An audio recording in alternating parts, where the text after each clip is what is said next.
is that I'm changing how I talk about assessments. And I don't use exam, I don't say quiz, and I'm trying to pull a lot of that language out of my current content. Everything is an exercise. And I just tell students, I go, what do we do to get in shape? We exercise, right? And so what do we do to get our mind in shape, for the content in the studies that we're working on? And we do exercises. So everything's an exercise. I think that alleviates pressure, and they don't have to feel like, oh, this is an exam, I have to do really good. And so they're more focused, I think, more on grade and exam, where they should be focused on content and, how well am I doing in the class? And maybe if I get something wrong on this exercise, I have the opportunity to do it again. And yes, you do. I gave everyone, multiple attempts. They go, well, what does that mean? I go, infinity. They're like, what? Infinity? Yeah. If you want to take the test for the rest of your lasting days of life, you can do that, but I don't think you want to do that. I think it just eases the mind a little bit for students. And then I also offer them that if they're really struggling, they're really super struggling, that I will guide them in the test. If they want to do a live test, and especially in the time of Zoom, let's make an appointment. And we'll pull up the test on the screen share, and I'll help you through the test. And believe me, there are some students that need that assistance. And I think with a guiding light, I don't give them the answers. If they kind of ask, well, am I doing this right? And I'll say, yeah, you're going in the right direction. Keep going, you're doing great, you're doing great. You just kind of this little nudge as you, yeah, just kind of go back a little bit. And then kind of just build their confidence. And I have not had a student yet take me up on like a midterm exercise or a final exercise, but if they should, I would make an appointment with them and we would do it. So that's kind of what I've been doing in my classes, is kind of changing the language to a certain extent so students know Jeff, don't feel the pressure. I have a question. How would you address some, I guess, constructive criticism about rigor? How do you maintain the high standard or the rigorous rigor in that format? I mean, when I first started teaching, I was hugely rigorous, and I'm probably still maybe too rigorous as it is. I've really pulled back.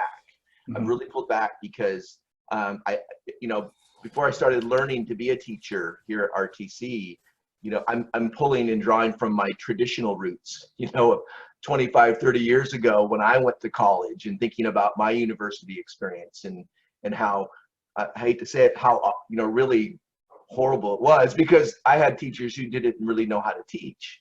And so I was kind of emulating that, but I've learned a lot and kind of turned that around to where, you really give the control to the student. And so my rigor is still there, but I think I'm a lot more flexible in that, where I'm not, if you don't know this by now, where you're going to get a C grade. Well, I want the students to, if I can go to the extent where today in Zoom, I can talk to the student and have a conversation with them. And like I was mentioning earlier, maybe go through an exercise with them. If I do that with them one-on-one, at least that I'm delivering the content to them, even though they may not be doing it through an exercise or some sort of assessment in writing. At least I'm giving it to them, and then have a notion that, are they understanding it or are they not understanding it? And if they're not understanding it, or they're, almost there but not quite there, I can talk to them about, an assessment and about giving the grade. I know one thing, as I'm doing a lot more pass-fail. I've done a lot of reading, and I've done a lot of, following people on Twitter who are educators, and I'm seeing more and more, particularly in the time of Zoom, that we shouldn't be grading. We should be doing pass-fail with a lot of the students. So I'm doing a lot of complete incompletes, but giving students enormous opportunity to do assignments over and over and over. Can I ask the question, Kamani and Jeff, since you guys brought up this topic, and forgive me for my tone, I'm apologizing in advance. What the hell is rigor? What is that? What is that in education? What is that? So your job is to teach me how to swim. So if I can't swim as fast as... I was just gonna say that, man. does that mean I'm a bad student? Like, what is rigor to as an educator? It's not what I know, it's what I can teach and make sure my students get that knowledge. So again, I apologize in advance. Tell me what is rigor as it relates to education. So I guess how I was envisioning it was kind of the conversation that we were having earlier with Jenny. Remember how the example you gave about the class that you had taught, where you said that, you know, in some of the assignments, the responses that say, for example, students needed to give, as long as they wrote something, they would still get like the full points. So that's kind of how I'm kind of looking at it, as far as like, so I guess in a way I'm also applying my own what I learned, or how I remember how I was taught when I was in college, because I remember if it was a take-home test, or anytime I heard an open book exam, chances are it was probably 2 times harder than the other type of exam, because the teacher would throw in everything plus the sync in that exam, because they're assuming that you're going to have this textbook, you're just going to open and have all your answers, right? Typically, that's kind of how it worked. But one of the biggest misconceptions when I got into higher ed is we don't get extra credit as a teacher for making our assignments more difficult. The goal is not for us to see how many students we can fail. The goal is to see how many students we can get across the lake, teaching them how to swim. Again, it's about the process. The learning is in the process, not the destination. If you take care of the process, the destination will take care of itself. So this rigor that you speak of, you're teaching me how to swim. Does that mean you're teaching me how to avoid sharks or killer whales, or what is this rigor that you speak of? Well, let me give an example from this course that I was talking about. So one of my biggest problems with the course that I have, that as it is right now, is that the outcomes for the course are really low on Bloom's taxonomy. So we have students defining, we have students explaining. They're simply taking in content and regurgitating it. There's not a lot of critical thinking. So if I'm thinking about rigor, I want to know that students are grappling with the content and thinking about, how do I compare to previous experiences? How am I going to extrapolate this to apply this to future experiences? So that's where rigor, that's when I think of rigor, that's what I'm thinking of. So if you're trying to give them an example of that, then why not have them do a writing assignment to express or articulate the difference between the two? And I guess, and I'm not bashing Kamani for making, I just didn't know what do we mean by rigor? Because that to me is like, oh, we're trying to make this difficult. No, we're trying to educate our people to make sure they know and understand. And I like the assignment, compare and contrast these two things. There's nothing rigorous about that. I want you to be able to articulate your understanding of these two concepts. So yeah. I guess I was just a little thrown off by the word rigor, because rigor to me means like you're intentionally trying to make this difficult to make sure. So let me throw it back to you then, Steve. Yes, another same question. Say you were teaching a class. Say we're gonna pick. Say you were the new anatomy and physiology teacher. I'm just gonna pick a class that we don't teach. Both of us, okay? No, right, hold on, no. Follow me. So last quarter, right? Last quarter, the previous teacher who taught it, you know, the pass rate was, typical pass rate was about, you know, like out of 100 students, you know, like maybe I love that interaction. 10, right? Maybe 5 or 10 would get like an A, right? Okay. And then all the other students would have this variation of these grades, right, in between there. So you come in and you say, you know what, I'm gonna try this new modality, this way of assessment and all of that. And then now, out of the same class of say 100 students, everybody now in your class now has an A. So everybody now has 100%, right? So in my sense though, as I was asking, in my head, as I was thinking about that question, I was saying, how can you get it to a point where if you have 100 students, I mean, the goal is all 100 students to pass. You want all 100 students to pass. And if they all get 100%, great, you're an amazing teacher, right? And you're amazing, whatever it is, if you're teaching them to swim or whatever. But at what point now do you say, should you even question yourself and say, hey, I had 100 students and 100 of them all got an A, versus previously there was this spread of grading in there. So that's kind of what I was asking when I was asking about that. As an instructor, should you even be worried about that the fact that, hey, as long as all the students are passing, should they just all pass with an A, right? Or should there be some sort of, because we understand that all the students you have are all not gonna get, even if they get the A, there's still gonna be variations in that A. Both Right? things. That's kind of what I was asking. All right, so both things can be true. In my program, we don't give tests. We don't give quizzes. Most of our assignments are writing assignments. I'm going to put a topic on whatever the assignment is, and I want you to be able to articulate your thoughts and feelings or what's true about this assignment. So I like what Jeff said. Like when you say, hey, there's a test on Monday, the whole weekend I have anxiety because I have tests. Yeah. So maybe I don't test well, but I can articulate on paper what the meaning is of this concept or this procedure. You see the difference there? That doesn't make me a bad student because I can't swim with you guys because you're better swimmers, you're in better shape than me. But that doesn't mean that I can't swim at all. So what's the goal? What the overarching thing here is, hey, we need to teach our students whatever the concept, whatever that is. And so when you talk about, hey, this test is worth whatever amount of points. I'm not telling you guys how to teach. For me, I care about if they understand the concepts, the techniques, the principles more so than this point in time, this space and time, where are you at right here today? And that outweighs everything you've done for the semester. So you remember you asked the question, what if they start off bad and finish slow? It doesn't really matter. I want you to be able to articulate, because a wise professor once told me, he said, you don't know anything unless you can write about it. So forget the test, 1 + 1 = 2. Tell me what this concept and principle means to you. And I'm not grading on grammar, because if English is your second language and you struggle with talking, most people write how they talk, then that's, like Liz said, that's defeating the purpose. I want to make sure you understand the concepts, the techniques, the principle, and whatever we're trying to articulate. So if we get out this I made an A, I'm all for pass fail. Either you know how to do this process or you don't know how to do this process. And I'm not telling you guys how to teach, but I like the navigation of going away from ranking our students. And as your question, yes, we should care about the pass-fail rate of our students, because that's how we are gauged or successful or non-successful. However, I'm firmly aware that everybody isn't going to make it across to the other side. But that doesn't mean I can't try to help them make it to the other side. Sarah, what do you think of that? Falling soldier behind, but if you stray too far away from me and I'm all the way on the other side, I can't help you. It's simple as that.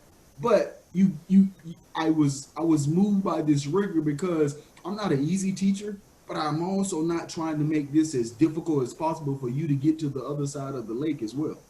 So the rigor that you speak of, I'm like, no, you don't.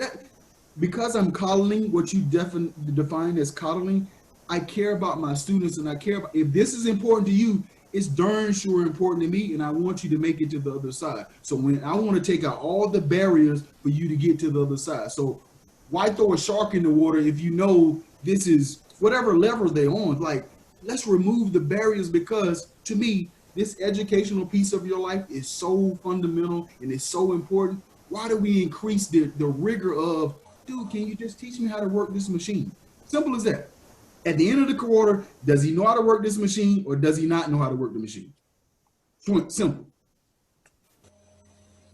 It's a very pragmatic way of seeing that, Steve. I like the analogy of the swimming, because in a way, it's like if you don't learn how to swim, at the end of the day, you're gonna drown. Yeah. I really like the idea of the exercise. Also, and having the exercise as a way of analyzing how students do, because when the students they are doing an exercise, you are literally working in one-by-one basis, and you can notice how the students, sometimes they are thinking, you can understand that their process of thinking and how you can intervene to help that student in that specific point or how to rethink that, or asking questions back so students can make it right. And it's very interesting. I'm terrible. I don't know how to swim, but I'm very happy that I learned how not to drown. And I was very much afraid of water, and I had this teacher. It was a kind of 101. I was the only student, and he figured that out. So when you give exercises, you figured out what the problem is. And then he told me, your greatest problem is that when you go down and you think you're gonna die, you get desperate and you don't know what to do.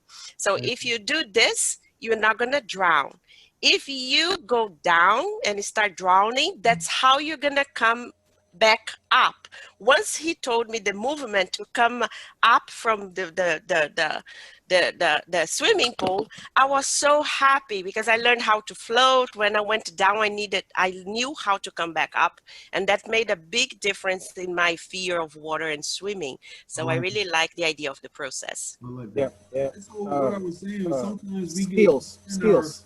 We get in our own way. We try to Steve, harder than it needs to be. And I just don't like that, because I know how. Kimani, don't instigate him.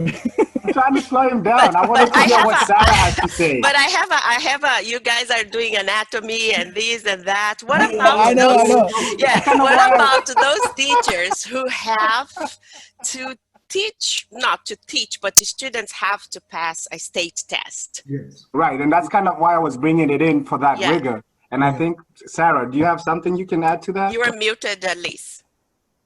I mean. Oh, you're muted.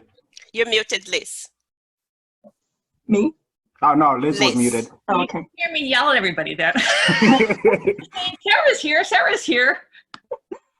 No, Steve, I really like what you were saying about we should try to get rid of any rigor that is basically trying to make the class unnecessarily hard, and make sure that any rigor we're adding is just to help students pass the course outcomes. Right. And we're not trying to make it way harder than the course outcomes just to like separate some students from others or anything like that. I hate that. Honestly, I hate grading because it feels like repetitive tasks that involve judging people that I like. Right. That sucks. But yeah, I think if I were not to have any tests, my students they're taking like biology and anatomy and physiology, and they're mostly trying to get into nursing programs, and they're going to have to pass the TEAS test, and the higher the score they get on that, the more likely they are to get into a nursing program. And I obviously have some feelings about using a big standardized test like that to let students into a program or anything, but that's completely out of my control. And if I weren't to have any tests, then they would not have any practice doing tests, and it would be doing them a disservice and making them less likely to get into those programs. I do think it's really important to vary the types of assignments that you're grading students on, so that it's not only some big midterm and final. And we have a quiz or a test every single week. It's always on Wednesday. The quizzes are pretty short. I've been keeping the tests to 1 hour or less, because everybody's got not very much time with free space these days, and the quizzes are 30 minutes. But that's not the only thing they're graded on. They have a practice quiz every week that they can do as many times as they want before they have to take the actual quiz. They've got labs and worksheets that are based on the readings and videos and everything to help them practice before they take it. So I think those kinds of things are really important too, and varying up your assignments, and not everything is based on tests. Copy. And guys, don't get me wrong. I understand in certain programs, you got an end of the year test and you just certification. There's no way around this stuff. Some of this stuff, like, there is no way around it. So I completely understand it. But if I was in charge of all education, this is the route that Jeff was speaking of earlier that I would prefer to go in, because again, I was a horrible test taker when I was in school, but I knew the material and I could write all day long about the concept or whatever we're trying to discuss. So I just try to look at this from a student's perspective and like, man, when you say there's a test on Monday, man, you done messed up my whole weekend. And so that was it. Come on, I'm sorry about the rigor, sir. The other thing I wanted to add to that is this. I really hear you, because rigor could be someplace that people hide behind when they're scared of having good content. Check. And it can be a really a way of gatekeeping who has access to what they need to. So I do hear you. Great articulation, Jenny. Great articulation. And Right. that happens some. So great articulation. And Sarah, I appreciate your perspective on that. It's enlightening. The other consideration I think to also kind of keep in mind is, and I think Sarah, you can kind of back me up in this, and you too, Liz, from the Learning Council, was, I think there was a question that was asked about if we can give for programs that actually have to give grades, like to pass fail. So there's also like maybe from the instructional side, maybe getting, is that something we would have to first get approval for like courses to give pass fail? Or I was wondering about that. I don't know if you guys have control over that or not. because I remember I asked Dr. Delaney. I remember. What did she say? Remember we were at the Learning Council at the meeting, and she had mentioned something about it, about when we had said, can we do, because a lot of programs are going to pass fail during this pandemic, but I don't know what the restrictions are as far as for programs that do have to give a grade. If we can just want you to do a bunch of incompletes, because that would cause a problem moving forward. So they didn't want everyone just to do incompletes. I remember that conversation. Beatrice has a. Yes. Yeah, so I remember when we did the program revision for the early childhood program, that right now we have a rule that every student needs a 2.0 for each class in order to pass. Okay. And I would have had the possibility to change that. So for example, to say, if in one class you have a 1.8 and in the other class you would have a 2.2, you could still pass or get the certificate. But we decided to leave it with the 2.0 for each class, just to make sure that students really have the basic knowledge of that class before they go out for children. I feel like knowing about culture and diversity is really important. So if you don't pass that class, I think you really lack important information in order to become an early childhood teacher. So, oh, sorry. Go ahead. Now I forgot my other part. I'm sorry. With the pass, no pass. What Sarah was talking about tests, and I think when we do have to do that, I think I always like the idea of the treating students as a whole, and preparing them for tests too, because in life we have to take tests like a time management, know yourself, your emotional strategies, emotional control, and know what you're doing, and so know the strategy or know the psychology behind each test, because that is that kind of thing. So there is always room for this exploration with the students too, if we have to train them to take tests too. Know your teacher and what kind of thing they might be asking you. I always tell my students before tests that if you're taking a test, what are you doing to practice for it? So if you were practicing to get better at a particular exercise or running a mile or lifting weights or something, you would practice by running or lifting those weights. You wouldn't practice by reading about running or how to run. So if you want to get good at answering questions, you got to practice answering a lot of questions without having those notes in front of you. Because a lot of students will study, they'll just study by reading the material over and over and over again.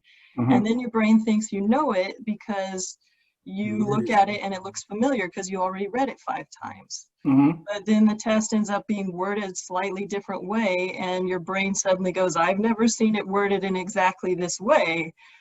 So I think it's really important to tell students, yeah, if you're going to practice being good at tests, you need to practice by answering questions. Right. So yeah, Aaron, you're muted right now. Sorry, that's a great point. I think that one of the conflicts that we get as instructors is that, like everybody else in the room has expressed, that we very much focus on the processes, some critical thinking processes, And we understand that giving a number to judge your process, it's a terrible thing. You know, like Steve's saying, you know, just write your experience. You know, show me like how you process information. You know, like, and then I'm gonna help you. You know, like process all that into this product. You know, but then the state wants a number. Right. Mm-hmm. You know, and for the state to standardize that, they create these tests that don't go along with the way we are preparing our students. So then, like Raquel is saying, we have to train them to test, because the state's going to be cold. The state doesn't care about your emotions, doesn't care about your self-esteem. The state only sees the A, B, C pieces that you click, and whether you're capable or incapable, you pass or you don't pass, and that destroys your students' you know, like self-esteem that you worked so hard on building. So yet here we go again, an extra, you know, load on our shoulder, because we don't only have to teach them the content or teach them how to like learn, but we also have to teach them how to pass, and how the psychology, like Raquel said, the psychology of behind the test. How is this test designed? What are they expecting you to say? Pick the right words, you know what I mean? Because you're going to make more points. Now, does that have to do with the processes that Steve was saying? Probably not. So besides teaching them how to swim and everything, you know, if we can throw in there, you know, these testing skills, which we all do, like Raquel is saying, we do that because we know that they're going to face a wall. Boom. And the walls go state. Aaron, Sarah makes a great point. Like if the test is swimming, you got to get in the water and swim. You can't read about swimming. You really have to swim. If the test is about, you know, learning how to operate this machine, you have to get hands on and operate the machine. You can't just read about operating the machine. I want to be in shape. I think about riding my bike 15 miles. Today at 12 o'clock, I'm going to get out and ride 15 miles to stay in shape. So Sarah makes a great valid point. And that's the process. It's not the destination of the process. It's the process. Hey, if you want to get better at this, then this is what you must do. That's the process. And sometimes that's not computing in. It's a disconnect there. So great, Sarah. I'm writing that one down, and don't patent it because I'm gonna steal it. So you don't learn how to ride a bike if you don't fall at least once, right? That's true. I think test taking is another whole layer. Students can understand how to work a machine, how to swim, and then the tests are there in a different kind of format, asking you to do a narrative on that, or asking you to reconstruct it. And so it makes you think about it a different way. So I think it's still a lot of challenges with test taking. Another thing I do is this. So when I'm giving like how you was talking about a demonstration on a machine, I actually emphasize on whenever like a student is doing a demonstration or they're making a part and they make a mistake, I actually relish that. I'm smiling. I'm like lifting my hands up. I'm like, we broke a tool. You know, you broke a part. And then students are looking at me like, what's going on? And I'm like, this is an opportunity to learn, because there's no way I could have replicated how you broke that tool. I could not have designed that mistake that you did. And so when the students see that, so now they get to a point now, like my students actually, like when a student breaks a tool or messes up on a part, like the whole class gets involved and they're like, yeah, we got somebody. And then so we're using that as an opportunity to learn. So I think that's kind of, Jeff, what you were talking about the exercise. So if it's an exercise about how not to break something and it's fun and everybody's like, you're not being ostracized, because before what used to happen was this. So when I started, there was a student who crashed the machine. And by crashing the machine, that means that they basically ran the machine and broke a lot of stuff. So before, if you break something, the typical thing is to get yelled at. Why'd you break that? You know, so what the student did was, the student did what anybody would do. They hid the problem. They didn't tell anybody that the machine was broken. They didn't tell anybody. They just looked around, I'm going home. So now we're coming to class the next day, and chaos. The machine's not running. We can't get to work. Nobody can figure out what's going on. So I'm sitting there like, now I'm the one who's troubleshooting all of this, and it's creating all these problems. And then I realized that the students were also watching me figure out what the problem was, because I'm walking backwards and they're watching. And then when I finally figured it out, then the student goes, well, actually, I rushed the machine. I broke the machine, but I didn't want to say anything because I didn't want to get in trouble. Because apparently before, if you broke something, you would be sent home. So you get reprimanded. You're like, you did bad, go home. You're done for the day. So now students associate making a mistake with it being a bad thing versus taking it as, hey, this is an opportunity for me. Because once a student makes a mistake and you treat it as a learning experience, they will not make that mistake again. But if you embed it in their head that it was a bad thing, it's always going to trigger something. And that's how all these students have triggers of trauma from math, from different classes, because they made a mistake and it was used in the wrong way. I really like what Sarah said about you don't learn by reading, just by reading. And some students, they want to be good at conversation, but they don't practice the conversation. And I learned how to drive here almost in my 40s, and it was one of the worst experiences because I had never driven before, and I was great in my test. So my theory test, I passed and everything, but there were some concepts that I couldn't understand. What is blind spot? I could not understand blind. I just understood blind spot when I saw a car on my side and I almost hit. And then said, oops, that's the blind spot everybody talks about. And then some things you do need to experiment to have the experience. And I think that's why in the medical area, you have those dolls. Oh, the doll died. So what happened? Why the doll died? And what did you do wrong? What's the process? I want to take Kimani's example for error, making mistakes. I love mistakes. One of the things that I taught my students first in my courses is please make mistakes. I'm going to make mistakes as a teacher, and I'm expecting you to make a lot of mistakes too. And I try to make it funny. I take every mistake as a learning experience, and I try to switch that, that idea that if you make a mistake, you're dumb. And it's working again with the psychology of the student. Students don't want to say anything in the English class because they think, oh, if I don't say it perfectly, then they're going to look at me as a dumb student.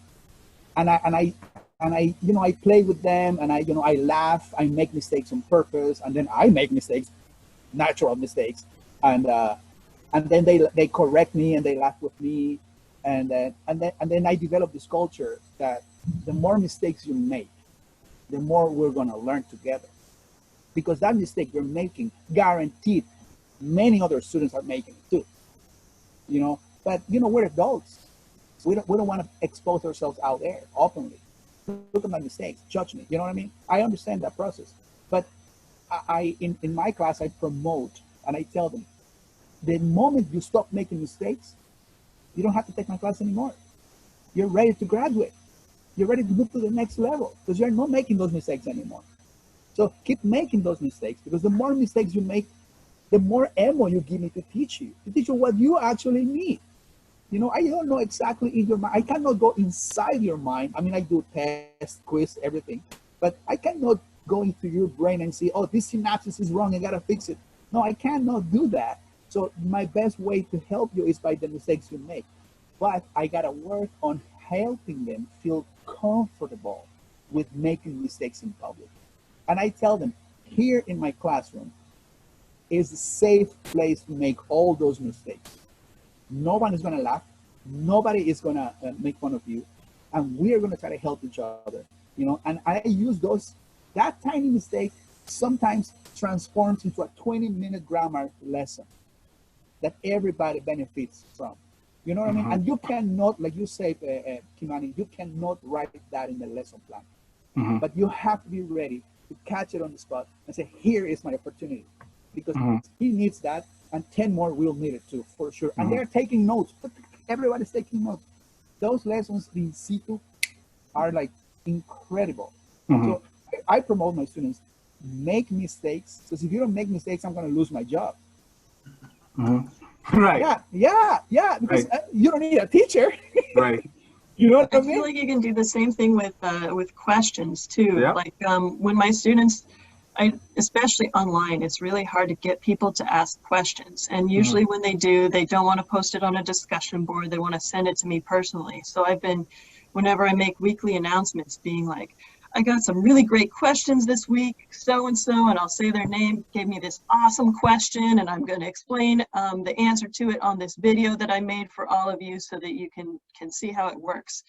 And then also, somebody early in the quarter caught me making a mistake in my video once, and so I called it out. I'm like, Hoden found me making a mistake. This is awesome.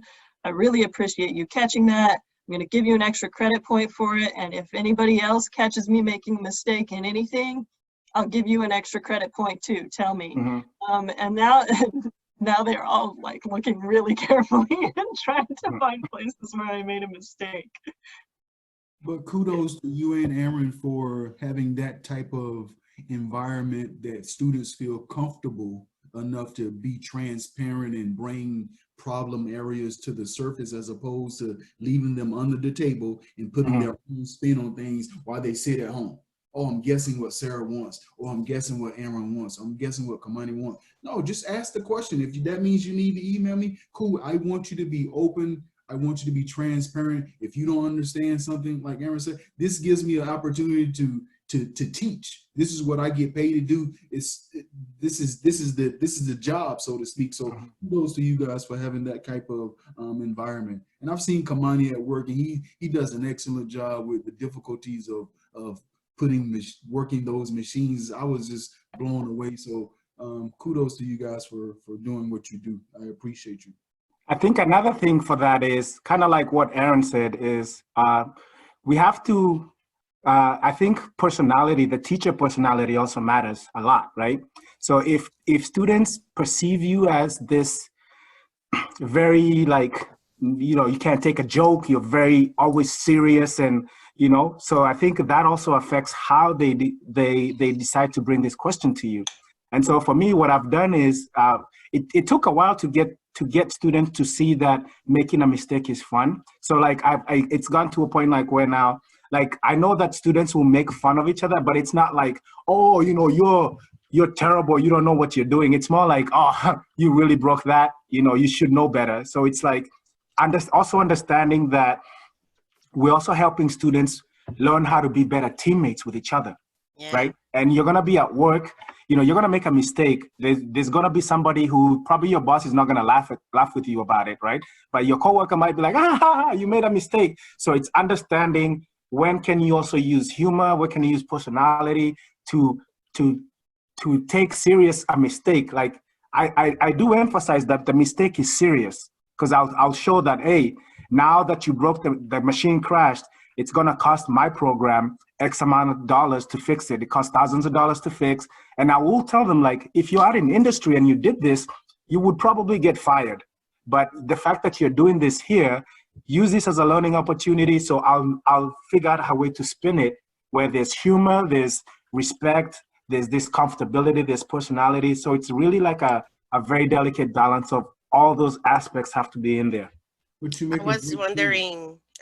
I was wondering about Jeffrey's area, because construction, like if you make a mistake, or it can be tragic too. So yeah, I mean, the only way that I'm able to, I can't, construction management, right? It's more like what Steve is teaching. It's business. It's the business of construction. And so there's nothing really hands-on that you can do outside of, working the trades or working like in Bartholomew's class. So I do a lot of case studies. So we do a lot of just reading cases, and then with my experiences in construction, and speak to how certain situations are managed and handled. And so, but before we get to me speaking about those case studies, the students it's great with Zoom because you can break students out and say, okay, come back in 15 minutes and we're all going to share our solutions to these case studies. And so that's the best that at least I can do right now. I was going to make a comment though on what we were talking about in making mistakes as teachers, is that you should make mistakes. You should make yourself extremely vulnerable, but have a sense of humor as well. Because if you didn't have the sense of humor and didn't know that you could make mistakes, then the students don't see you as being a human being. They still see you as that kind of that earlier conversation. I think, was it you, Bartholomew, that says, or somebody said that, the teacher is like equal to the doctor, right? But you're human. Right. You make mistakes. And so if your students call you out on it, you should applaud that. You should recognize that. And I think that, I think Sarah had the right idea there. I think perfect. Yeah. I also really like that you talk about that we should be human. I really feel that we need to remove the power that we have as teachers. So if we are not showing that we may make mistakes and that we're human, students will be really afraid of the tests that you do. I feel like as instructors, we should look at those assessments as like coaches do for their soccer team. So if their soccer team wins, that means they had a good coach.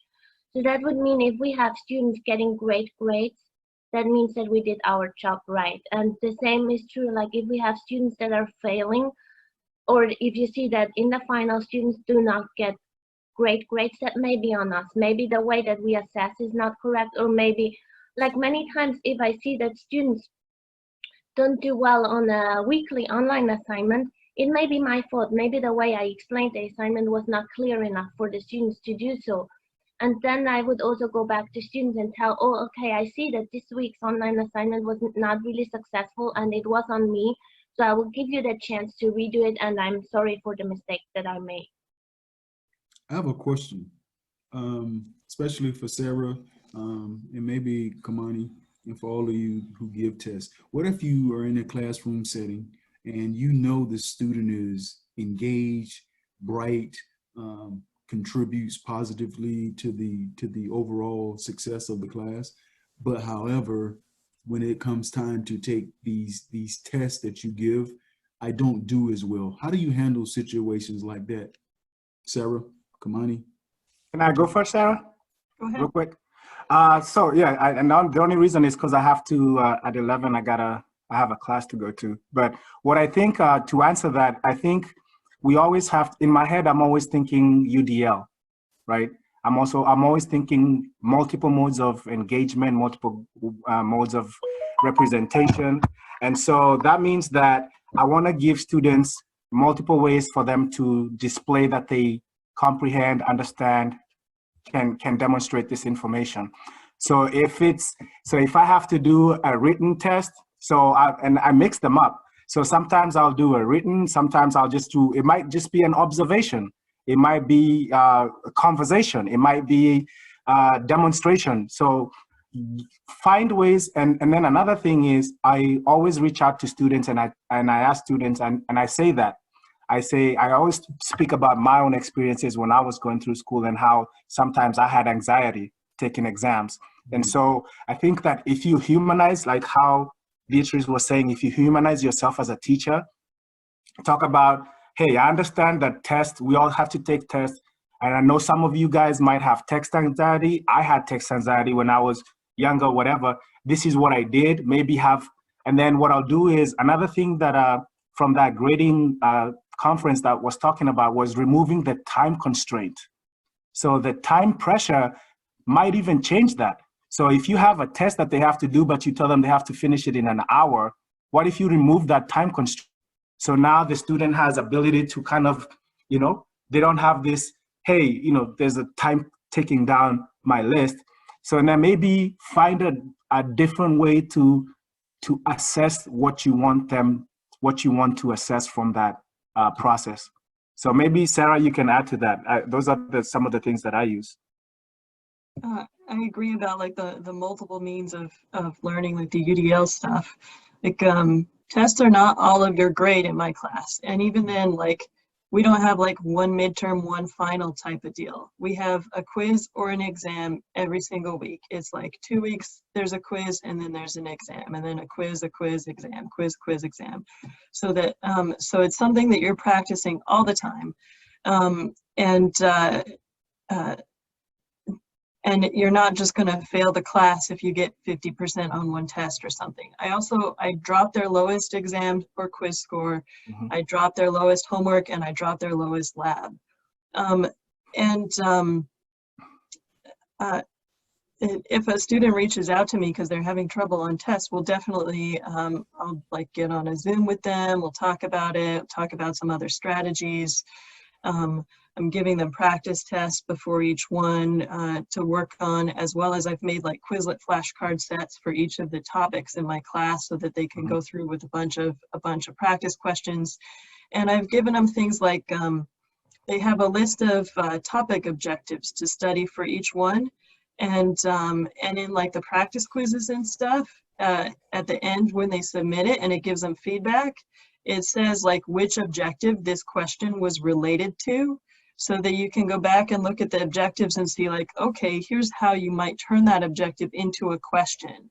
And I encourage them to do things like, okay, if your practice question asked you about the function of carbohydrates and your objective was something like, know the functions of carbohydrates and lipids and nucleic acids.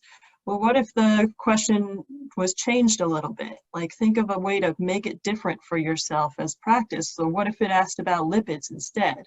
Or what if the answer choices were a little bit different? Or what if it was backwards, and instead of like, which of these is a lipid, and here's some answer choices, what if it said, what kind of molecule is this? And then you have to choose that it's a lipid. So trying to help people figure out like, how do you change it up just a little bit to ask something in a different way, so that you can really like get that knowledge in your head and not have it only be this one particular wording. But you give them multiple opportunities to practice, getting to the destination, so to speak. Throughout the course of the week, multiple quizzes to help you get ready for this test, multiple exercises to help you get ready for what we're trying to do. Makes sense. Another thing too that I've done that is helpful is this, is that on some of my classes, like if I know that on some of the more advanced classes, is I'll have a spare, quote unquote, spare practical or written exam that I'll have kind of closer to the end, where if students are doing, if I have students who are excelling, right, and they hit the benchmark of where I know that they already meeting the objectives of the class and they have a very good grade, right, then at some point that I even make the, like, say if there's a final, I'll make it optional for them. They don't have to take it because they've already exhibited the ability to deliver what I need. But then what that does is, for the students who are in the class who feel like maybe they need some sort of makeup to catch up, then that is also an optional for them. So then they be like, oh, if by the 2 weeks before the end of the class, you know, you have an A and you're happy with your grade, you know, then that's fine. But if you're like on the border and you're like, oh man, I needed some extra credit, what I'll do then is I'll give the student the option for us based on those two. So one of them is a demonstration and one of them is a written. So the student then gets to decide which one of the two they feel more comfortable in, because it's to boost their grade up. So it's that extra credit. So if they know that they were struggling with like the theory or written stuff, and they say, well, I'm more comfortable just showing you on the machine. Okay, let's go with that. But then in their head, by us doing that, I want them to also identify where their weaknesses are, because that's up to them. That's when I put the onus on you. I say, okay, now, you know, you're struggling with a lot of the programming or the concepts, but we're gonna do this demonstration. But in your head, I want you to realize that when you go out to maybe do an interview and they give you something that you have to write on or something to demonstrate, you need to know which one to focus on.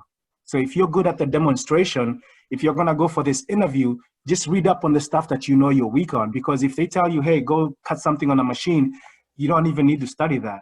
So it's about giving them, so find ways where you can help them help themselves by you also helping them. And then that way, then I think then that will have them have a little bit more buy-in. Does that help? I was just curious in how you kind of mitigate that gap between, I know the material, however, when it comes to test taking, I can't match those two things up. I can articulate this on the machine or demonstrate it in the lab with you, Sarah, but when you give me this test, whether it be I'm a poor test taker, my reading skills aren't up to par, it just doesn't match when I see in the lab. Gotta go. See you later. What All I right. see right here on this test paper. Make sense? Yeah. Sarah, do you ever have your students submit test questions themselves, like help create the tests? Oh, I have occasionally, not this quarter. Sometimes people try things like that to bring students into what are the most important things we should be asking you, and then the students can help create some of the test questions. that's a nice point, Liz. Yeah. This has been an excellent conversation, you guys. Yeah, it's great. Very good. Yes. I too have to leave, guys. I hope you guys stay safe and be well. Have a great weekend. Yes.